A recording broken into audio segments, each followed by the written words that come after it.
ও হারান্দা, খদ্দের এই এসে পড়লো বলে তুমি একটু সবজিগুলো তাড়াতাড়ি কেটে দাও না গো। কি কি কি কি কি সবজি আমি কেটে দেবো? হ্যাঁ, আসলে তুমি সবজিগুলো কেটে দিলে আমি তাড়াতাড়ি রান্নাটা চাপাতে পারি।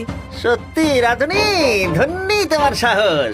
বলি সারা বাজার ঘুরে খেটে খুঁটে আমি বাজার করে নিয়ে আসলাম, আবার সবজিগুলো আমি কেটে দেবো?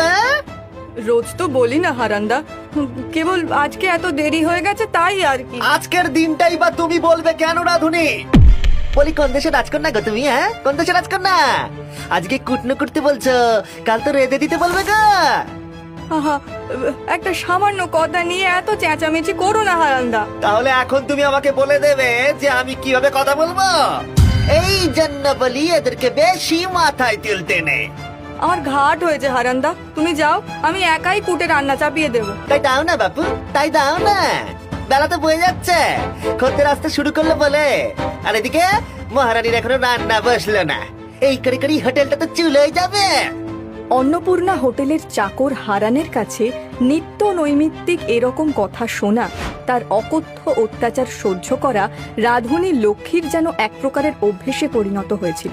একে হারানের জ্বালাতন, তার উপরে হোটেলের মালিক শ্যামধর ঘোষের চোখ রাঙানি, এই দুইয়ের মধ্যেও লক্ষ্মীর মুখ হাসিতে আর বুক গর্বে ভরে উঠত যখন খদ্দেররা তার হাতের রান্না খেয়ে সুখ্যাতি করত।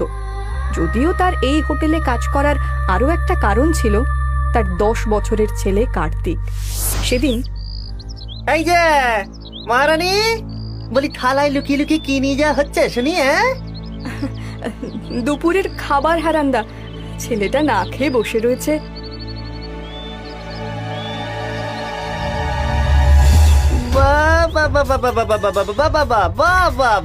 মাছের লেজা আবার চিংড়ি মাছ নিয়ে যাওয়া হচ্ছে।